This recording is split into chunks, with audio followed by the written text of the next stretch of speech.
Have you ever been right about something important, but nobody listened?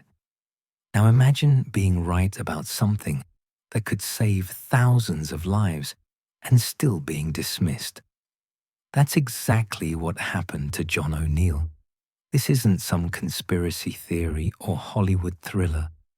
This is the true story of a man whose warnings about Osama bin Laden and Al-Qaeda could have changed everything we know about September 11th, 2001.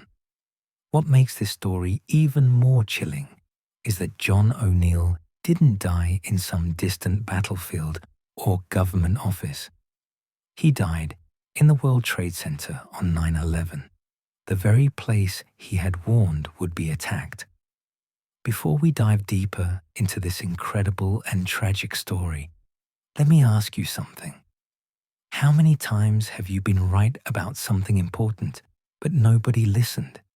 Now imagine being right about something that could save thousands of lives and still being dismissed. Picture this scenario. You're an FBI agent in the 1990s, and you've identified what you believe is the greatest threat to American security. You've connected dots that others refuse to see. You've uncovered a network of terrorists led by a man named Osama bin Laden, who wants nothing more than to bring down the United States. You present your findings, you make your case, you literally shout from the rooftops that America is in danger. And what happens? You get pushed aside, marginalized, and eventually forced out of your job. This is the story of John Patrick O'Neill, a man who understood the terrorist threat years before anyone else in the American intelligence community took it seriously. Born in Atlantic City, New Jersey, O'Neill grew up in a working-class Irish Catholic family. His father was a taxi driver, and his mother worked as a seamstress. Nothing about his background suggested he would become one of America's most prescient intelligence analysts. But sometimes, the most important voices come from the most unexpected places. O'Neill joined the FBI in 1976, right out of college. He was ambitious, driven, and had an almost supernatural ability to see patterns that others missed. Early in his career, he worked on organized crime cases, developing a reputation as someone who could think like the criminals he was chasing. He had that rare gift of being able to step into the minds of those he pursued, to understand their motivations and anticipate their moves. But it wasn't until the 1990s that O'Neill found his true calling, or perhaps more accurately, his calling found him. The story really begins in 1993 with the first World Trade Center bombing. On February the 26th of that year, a massive truck bomb exploded in the underground parking garage of the North Tower, killing 6 people and injuring over 1,000. While most people viewed this attack as an isolated incident carried out by a few radical individuals, O'Neill saw something different. He saw the fingerprints of a larger organization, a network that extended far beyond the handful of men who had been arrested. While his colleagues were content to close the case and move on, O'Neill kept digging. What he discovered would consume the rest of his life and ultimately cost him everything. O'Neill uncovered connections between the 1993 bombing and a wealthy Saudi exile named Osama bin Laden. At the time, bin Laden was still relatively unknown to most Americans. He was hiding in Sudan, financing various terrorist operations, but he wasn't yet the household name he would become. O'Neill, however, recognized him as something far more dangerous than a typical terrorist financier. Through painstaking investigation, O'Neill began to map out what would later become known as Al-Qaeda. He identified training camps in Afghanistan, traced financial networks that stretched across multiple continents and documented a level of organization and ambition that stunned him. This wasn't just another terrorist group with local grievances and limited capabilities. This was something unprecedented, a global network with the resources, infrastructure, and determination to carry out sophisticated attacks on American soil. But here's where the story takes its first tragic turn. When O'Neill tried to share his findings with his superiors, he encountered bureaucratic indifference that bordered on hostility. The FBI in the 1990s was still very much focused on traditional threats: organized crime, domestic terrorism, white-collar fraud. The idea that a group of foreign terrorists operating out of caves in Afghanistan could pose an existential threat to the United States seemed almost laughable to many senior officials. After all, America had just won the Cold War. We were the world's sole superpower. How could a ragtag group of Islamic extremists possibly threaten us? O'Neill found himself fighting two battles simultaneously. He was trying to track and neutralize a growing terrorist threat while also fighting his own government's reluctance to take that threat seriously. It's hard to imagine how frustrating this must have been for someone who could see so clearly what was coming. He had the intelligence, he had the evidence, he had the analysis, but he couldn't get anyone to listen. The situation became even more complex when O'Neill was assigned to investigate the 1998 bombings of American embassies in Kenya and Tanzania. On August 7, 1998, nearly simultaneous truck bomb explosions ripped through the U.S. embassies in Nairobi and Dar es Salaam. These attacks killed 224 people, including 12 of them Americans, and wounded thousands more. They bore all the hallmarks of the organization O'Neill had been tracking. Finally, he thought, his warnings would be taken seriously. Finally, the full resources of the American intelligence community would be brought to bear on this threat. But even after these devastating attacks, O'Neill found himself fighting uphill battles within his own organization. Part of the problem was political. The Clinton administration was dealing with numerous scandals, including the Monica Lewinsky affair and impeachment proceedings. There was little political appetite to launch major military operations overseas. Part of the problem was institutional. The FBI and CIA had long-standing territorial disputes that prevented effective information sharing. Each agency guarded its turf jealously, often refusing to share critical intelligence with the other. And part of the problem was simply human nature. It's always easier to dismiss uncomfortable truths than to confront them. O'Neill's personality didn't help matters either. He was known for being abrasive, demanding, and unwilling to compromise when he believed lives were at stake. He dressed impeccably in expensive suits, drove luxury cars, and had a lifestyle that some colleagues found inappropriate for a government employee making a civil servant's salary. He was a man who enjoyed the finer things in life, who moved in sophisticated circles, who didn't fit the typical FBI agent mold. These personal quirks gave his critics ammunition to dismiss his warnings as the rantings of a self-promoting maverick who was more interested in his own reputation than in actual security. But O'Neill's lifestyle choices, whatever you might think of them, had nothing to do with the accuracy of his intelligence. He continued to document Al-Qaeda's growing capabilities and ambitions. He identified their interest in aviation as a potential weapon. He warned that they were planning something big, something that would dwarf their previous attacks.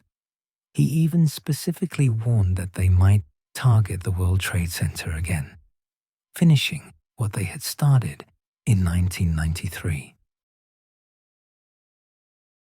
The most chilling aspect of O'Neill's warnings was his prediction about the method of attack.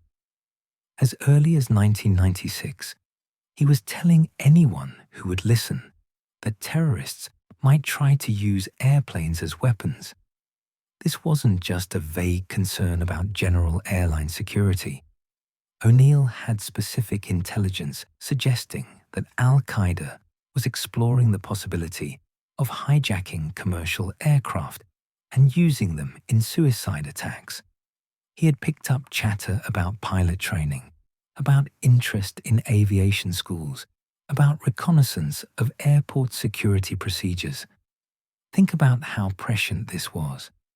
In 1996, most Americans couldn't imagine terrorists using airplanes as missiles. Hijackings, when they occurred, usually involved demands for money or the release of prisoners. Hijackers would take control of a plane, make their demands, and eventually either surrender or be killed by security forces. The idea of hijacking a plane simply to crash it into a building was so far outside conventional thinking that most security experts dismissed it as impossible. Why would anyone waste a perfectly good airplane that way? But O'Neill understood something that his colleagues missed. He understood that Al-Qaeda wasn't interested in traditional terrorist tactics. They weren't trying to negotiate or make political demands that could be met.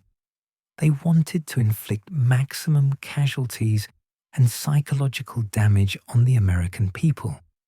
They wanted to create a spectacle of destruction so massive, so unprecedented, that it would shake America to its core. They wanted to prove that nowhere in America was safe, that the mighty United States could be brought to its knees by a few determined individuals willing to sacrifice their lives. As the years passed, O'Neill became increasingly isolated within the FBI. His warnings were seen as alarmist. His requests for additional resources were denied. His attempts to coordinate with other agencies were blocked by bureaucratic turf wars. The CIA didn't want the FBI muscling in on foreign intelligence gathering. The FBI didn't trust the CIA to handle domestic security issues. And caught in the middle was O'Neill, trying desperately to get everyone to work together against a common threat that only he seemed to fully appreciate. The very people who should have been his allies in fighting terrorism became obstacles to his mission. Colleagues who should have supported his work instead undermined it. Superiors who should have championed his findings instead buried them in bureaucratic red tape. O'Neill found himself spending more time fighting internal battles than fighting the terrorists he was trying to stop. The breaking point came in 2001 with an incident that, in retrospect, seems almost comically trivial compared to the stakes involved. O'Neill attended a conference in Tampa, Florida, where his briefcase was briefly stolen from his hotel room.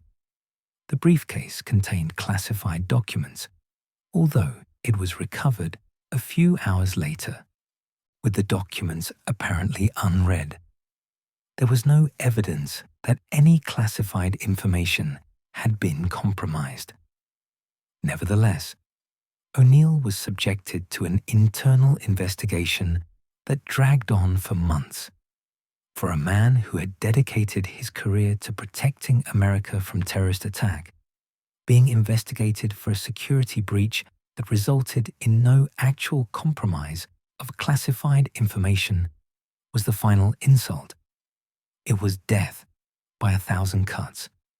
Here he was, warning about an unprecedented terrorist threat, and his own organization was more interested in punishing him for a minor security lapse than in heeding his warnings about a major security catastrophe. In August 2001, just weeks before the attacks he had long predicted, John O'Neill resigned from the FBI. He was 50 years old, and his career in federal law enforcement was over. The organization he had served for a quarter century had effectively pushed him out. The man who knew more about Al-Qaeda than anyone else in American intelligence was no longer part of the intelligence community. But O'Neill's story doesn't end with his resignation. In a twist of fate that still sends chills down the spine of anyone familiar with this story, O'Neill took a job as head of security for the World Trade Center. The very building complex he had warned would be targeted again became his new workplace. The irony was not lost on O'Neill himself, who reportedly joked to friends that at least now he would be on the front lines of the battle he had been preparing for his entire career. He started his new job in late August 2001. He had been on the job for less than 3 weeks when the attack came. On the morning of September 11th, 2001, John O'Neill was at his desk in the South Tower of the World Trade Center when American Airlines Flight 11 crashed into the North Tower at 8:46 a.m. Like thousands of others in the complex, O'Neill immediately sprang into action, implementing evacuation procedures. He was seen by numerous witnesses, helping others escape from the building, using his security training and natural leadership abilities to guide people to safety, to keep them calm, to get them out as quickly and efficiently as possible. O'Neill actually made it out of the South Tower before United Airlines Flight 175 struck his building at 9:03 a.m. He was safe. He had escaped. He could have walked away, gone home to his family, secure in the knowledge that he had done his duty, that he had helped save lives. But that wasn't John O'Neill. That wasn't the man who had spent years trying to prevent exactly this kind of attack.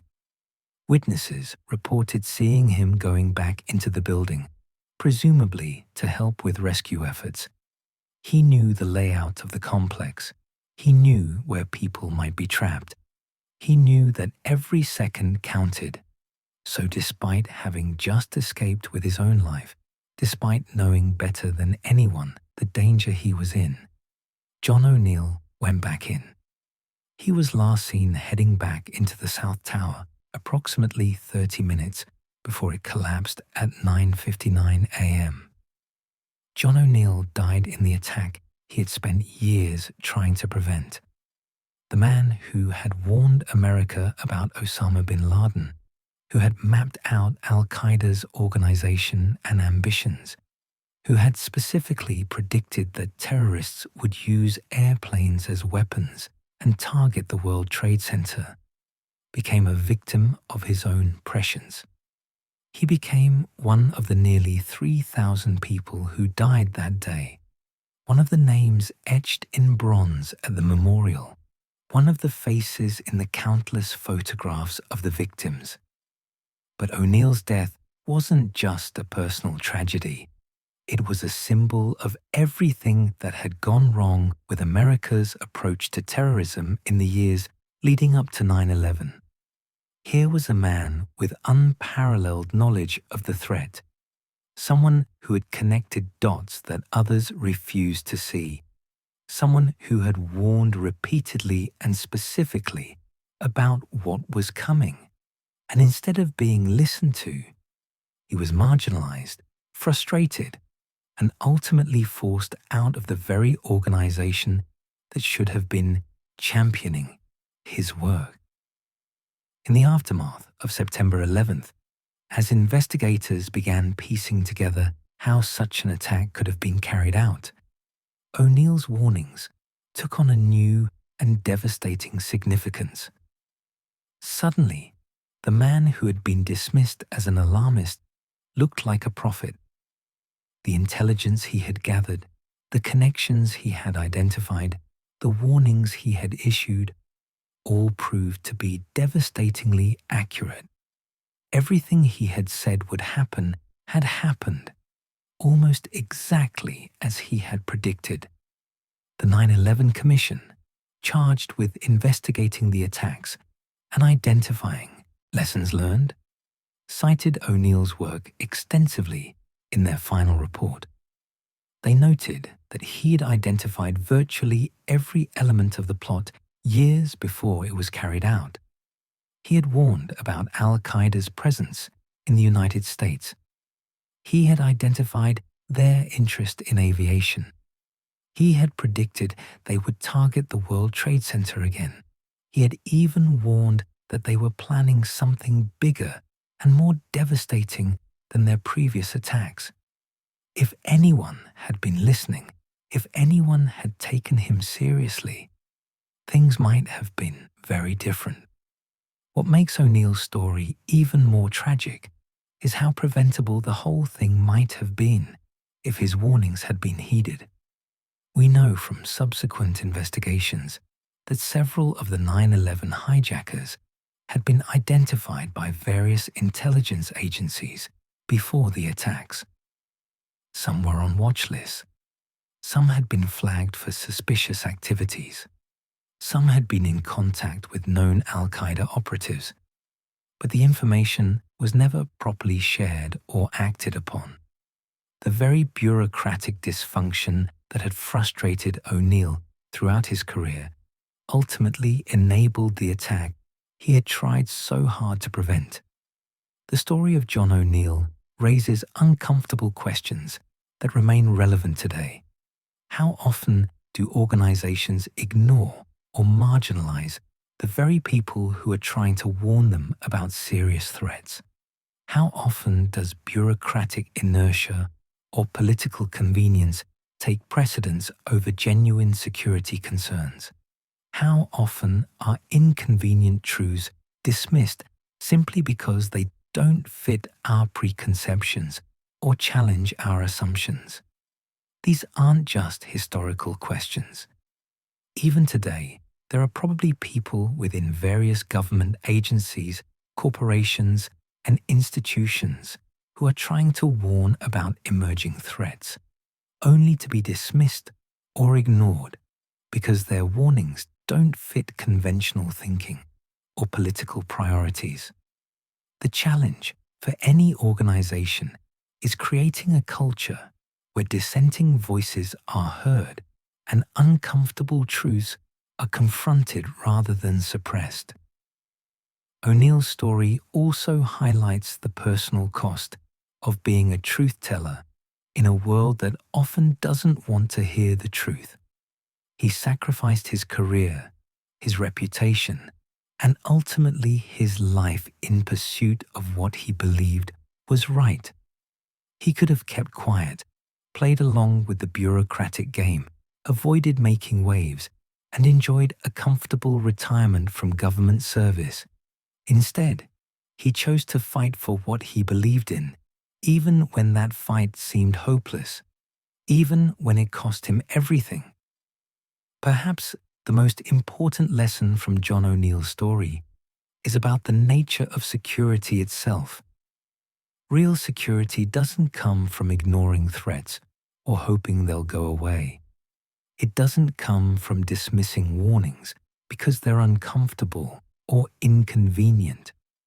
It comes from honestly assessing risks, no matter how uncomfortable those assessments might be.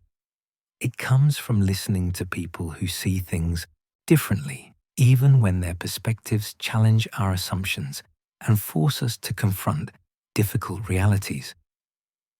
In the years since 9/11, American security agencies have undergone significant reforms designed to prevent future intelligence failures.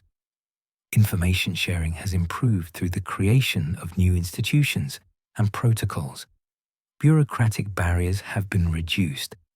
There's greater focus on unconventional threats.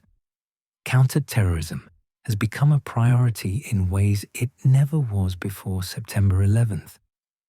These changes came too late to save John O'Neill or the nearly 3,000 people who died that day, but they represent a recognition that his warnings were correct and that the system that ignored him was fundamentally broken. Today, John O'Neill is remembered as a hero and a visionary, someone who saw the threat clearly when others were blind to it. There are memorials to his service, academic studies of his methods, and ongoing discussions about the lessons his story teaches. But for those who knew him personally, he's remembered as something else entirely. A man who cared more about protecting his country than protecting his career. A man who was willing to speak truth to power even when that power didn't want to listen. The next time you hear someone raising uncomfortable warnings about potential threats, whether they're related to national security, public health, environmental dangers, or any other serious issue, think about John O'Neill. Think about how easy it is to dismiss inconvenient truths and how costly that dismissal can be. Think about the courage it takes to speak truth to power, especially when that power doesn't want to listen. Think about what we lose when we silence or marginalize the voices trying to warn us about dangers we'd rather not face. John O'Neill's story is ultimately about more than terrorism or intelligence failures. It's about the responsibility we all have to listen to warnings even when they're uncomfortable. It's about the importance of supporting people who are willing to speak difficult truths, even when those truths challenge our assumptions or disrupt our sense of security.